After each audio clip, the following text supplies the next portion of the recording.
What is going on, everybody? This is Justin Martinez, aka Jay the Sports Dude, coming to y'all live from my apartment. Hopefully, you all are staying at your homes as well, practicing social distancing and staying safe during this pandemic. And I'm here to provide y'all with a little bit of extra entertainment. That's right, folks. It is time for episode number 18 of Straight Shooter, the offseason web series. It's all over the place as we talk about a little bit of everything for players from New Mexico State. And joining me today is a new big man for the Aggies, a world traveler with stamps on the passport and clamps on the court, Mayan Kiir. Welcome to the show, my man. How are you doing? Guys doing, man? I'm good, Justin. How you doing? I'm doing fantastic. Happy to have you on the show. How are you liking Las Cruces so far, man? Great. Thank you for having me too. So far, Las Cruces, man, I'm enjoying it so far. Fans, this coronavirus been happening lately, but the fans are still showing a lot of love from home, and it's been going good. I'm still learning this place, still getting to know it a little bit better. But people are definitely making it feel, at home, and with my new teammates and whatnot, everything's going good so far. Yeah, learning the new system as well, I'd imagine. Just how are you liking the new fit with the team? It was a little hard at first, but a lot of new things is hard at first, and I had to adjust to it. You know, it's coming along right now. Teammates are helping me. We're pushing each other, and it's coming along. It's going good. Definitely. Well, let's go ahead and get started with segment number one. This is called the Film Room. It's where I took a couple of your best plays from 2 seasons ago at South Florida. Since you didn't play last season, you're just going to help break them down for the people. How does that sound? Sounds great. Hope you give it. Cool. Well, one of the things I really like about your game on the offensive side of the ball is your patience. We know that you have the muscle, the strength to bully people down low, but I think you do a really good job of keeping a good pace when you're looking for your best shot. And it's a big reason why you shot 50% from inside the arc 2 seasons ago with the Bulls. We got to see one of those buckets here in a game against Utah Valley, a fellow WAC team it just so happens to be. Let's go ahead and check this out. Finds a guard, and here comes Castaneda. Mayan Kerr going to work. Great move off the glass. Mayan Kerr beats Connor McDougal, and the Bulls back up 6. There you go, the silky smooth up and under there. Now you're being guarded by Connor McDougal, a guy who's the same height as you at 6'9". However, you do a really good job of just using that good footwork, waiting until he bites, and then hitting him with that layup. Just really good stuff there. Walk me through this play as you get that ball down low, and what makes you decide to go with some finesse as opposed to a little bit of just bully ball maybe? Okay, so as you can see, like you said, this player I'm playing against right now, my opponent, he's about the same size as me, if not, bigger.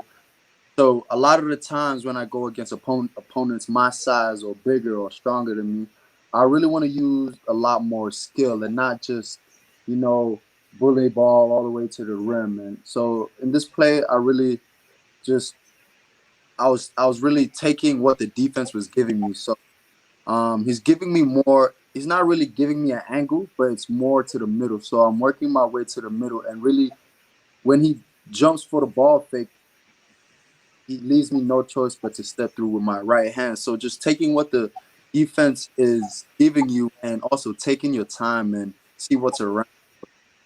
You know what you're doing, and just not getting rushed. Yeah, definitely. This play actually reminds me a lot of a guy who just graduated from New Mexico State, Ivan Echea. He's listed at 6'8", so around the same height as you. And he wasn't always the biggest guy on the court. I think he did a really good job of being patient and just kind of outsmarting his defender. How important is it to have that craftiness to your game when you're not necessarily always going to be the tallest guy out there? Really important, because you can't always bully ball, and sometimes you're not always going to have that one shot. So when somebody's taking away something from you or taking away one of your powers, you gotta be able to adjust and be able to do something else, and finding other ways for you to score and finding other ways to get, just having that skill to adjust. Yeah, for sure. Now, another thing I really like about your game is your work on the glass, specifically getting second chances on the offensive boards. Now, you averaged just under one offensive rebound, and I think it was about 12 and a half minutes that you averaged 2 seasons ago. But the advanced stats really show how efficient you were. You're actually averaging 3 offensive rebounds per 40 minutes, which is pretty impressive stuff right there. I got to see one of those second chances here in a game against Austin Peay. Let's go ahead and check it out. All right, sweet. Maybe Austin Peay called a timeout during that scramble, and that's how we had the timeout. Bulls leading by 7. Here is Kerr. Gets his own rebound, going again, and he's going to draw the foul. Boy, Mayan Kiir is putting on a show. There it is, that motor sticking with the missed shot there, getting the offensive board, and then drawing contact, which is something you also do very well. Just can you kind of describe what your mentality is when it comes to rebounding, specifically on the offensive boards? When it comes to the offensive boards, it's really just black and white. Just get the ball. Just if you see it, get the ball, go for it every single time, no matter what, and just try to get some extra possessions because just one possession could make a huge difference. And this is what my coaches really pushed me on doing as a big, attacking the board all the time, and it really puts a lot of pressure on the defense. But it's a really small thing, but it makes a really big difference. So yeah, I take pride in it. Yeah, definitely for sure. And also, like you said, it's something the coaches, I'm sure, really love as well about your game.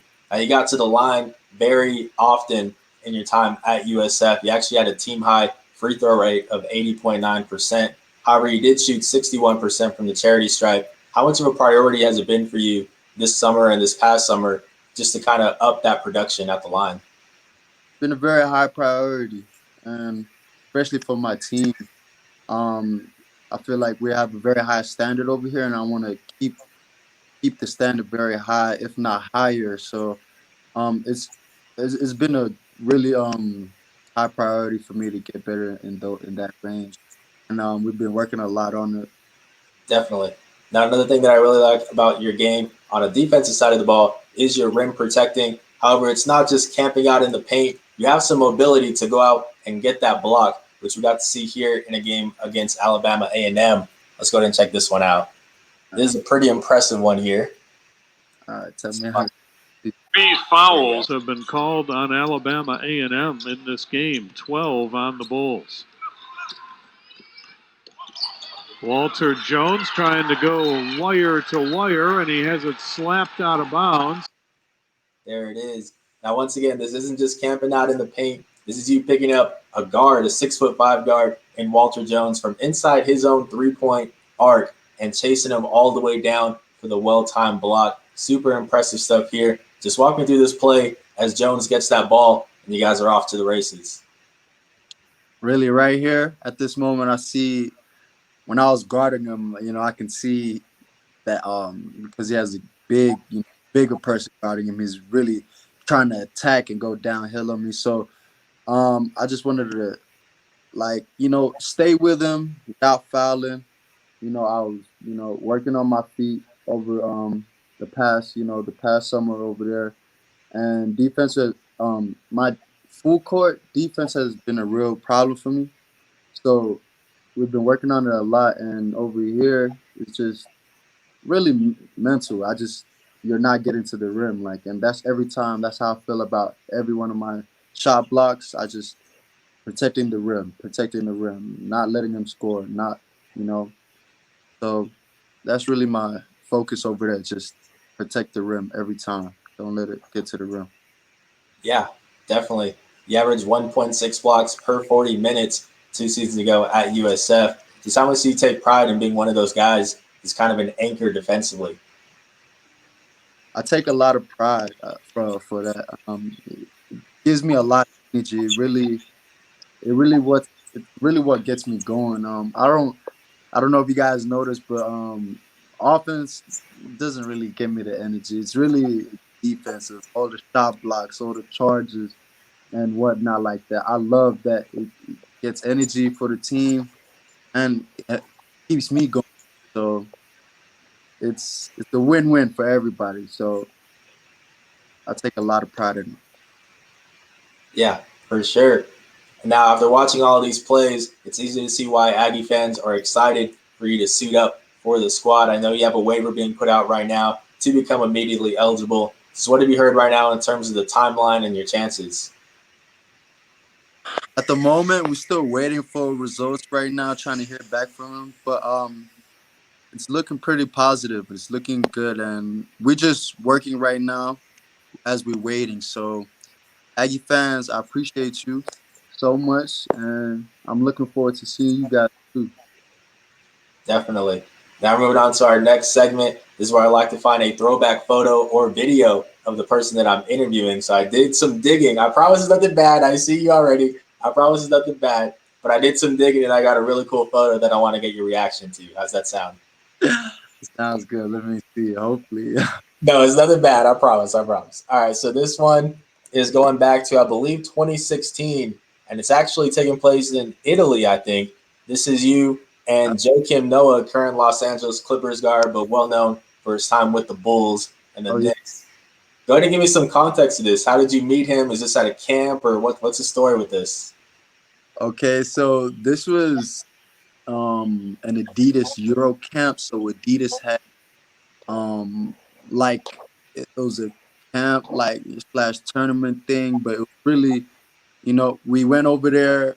Well, it's a team that represents USA for Adidas, and we got selected during our AU games. They selected a few to represent Adidas for the United States, and we went over to Europe. We went to Italy, Venice, and we got the chance and opportunity to play against professional Europeans and just some older guys and some potential league players that, could help us get better. So we went over to play games and learn a lot.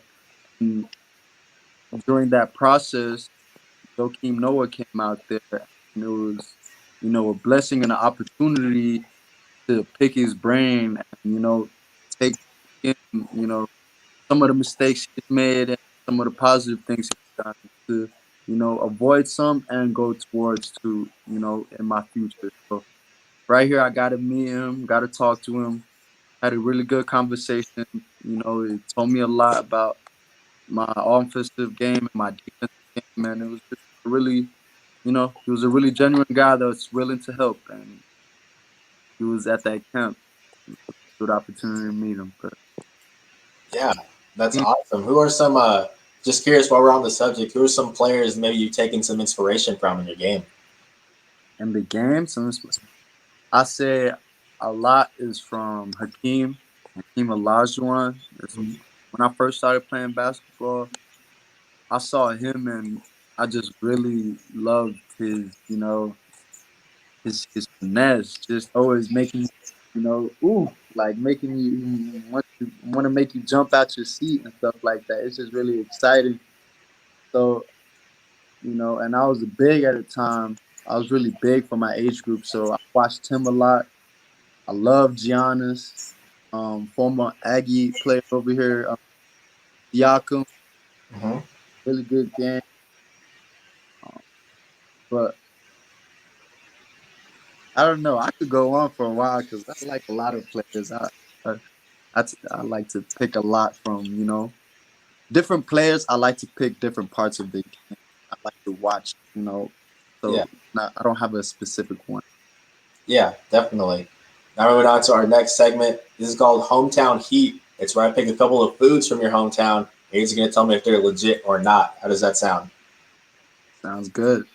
All right. Now I know you are a world traveler, born in South Sudan, then Melbourne, Australia, before going to Bradenton, Florida, correct? Right. All right. So you got sort of a mixture of foods that I'm going to show you here. And we're going to start off with our first one, which I believe is a very popular thing in South Sudan. This is mandazi, if I'm pronouncing that correctly. Mondazi. Mandazi. So I believe this is kind of like a donut type of thing, a dessert mostly. What is this? It's kind of like a donut thing. It's like it's like really sweet. You can put some more sugar. You can sprinkle some sugar on it. Mm-hmm. We usually eat it more like breakfast time, at breakfast, lunchtime, like brunch time. Mm-hmm. But they eat that a lot in South Sudan. Okay. Is this that heat? Does it get the stamp of approval from you? Yeah, definitely that heat. That's that fire. Approved. There we go. Now we're moving on to your time in Australia. This is something that I believe is exclusive to Australia that I've just recently heard about, actually. This is Vegemite, which looks a lot like Nutella, but I've been told it is not anything like Nutella. Is this that heat, Mayan? No. No, if you just take a spoon of salt and just shove it in your mouth, you're gonna taste that with some bread. Really? It's horrible. Like it's so bad. It's so bad. I was actually I was looking around because what I wanted to do is I wanted to find some here in Cruces and actually like try it for the first time here on camera, but I couldn't find it anywhere, unfortunately. But definitely we'll have to try it together some point during the season. I have to use the bed or something because that's a rough one. There we go. And now we're moving on to our last segment. This is our fan Q&A segment where I reached out to Aggie Nation and they got a couple questions that they want you to answer if you're cool with that. That's cool, yeah. All right, let's go back to full screen. Since you're not rocking with the Vegemite, let's get that off the screen here. And I'm gonna pull up these questions on my phone. Starting off with our first one. This is from NMSU Pistol Pete via Aggie Alert. He wants to know, being a world traveler, how do you like the Mexican food of southern New Mexico? Have you gotten a taste of it so far? I've gotten a great taste of it. Keeps me in the bathroom a lot, so takes a while to get used to. Yes, and I'm used to that, having to adjust to foods. But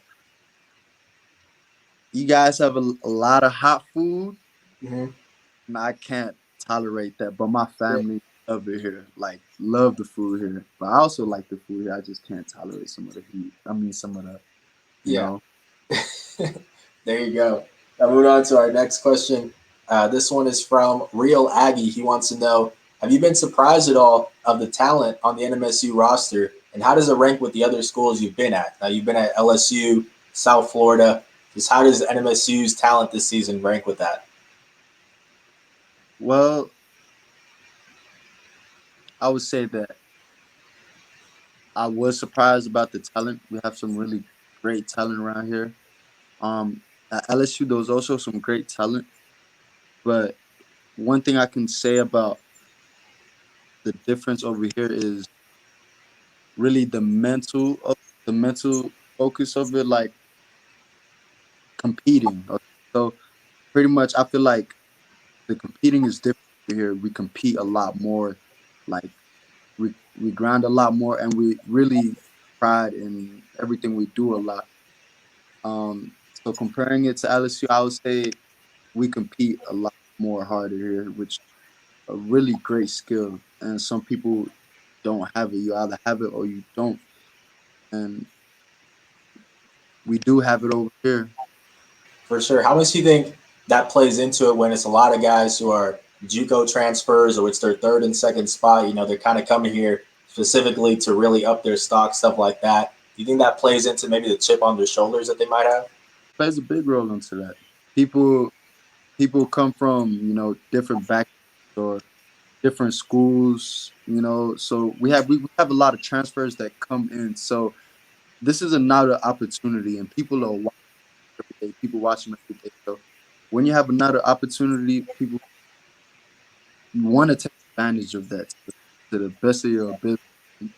It just gives you a drive that makes it really contagious for the team, which makes the team better, because this one person wants to get better, makes another person better, which continues, and it just gets the whole team better. So we just, iron sharpening iron.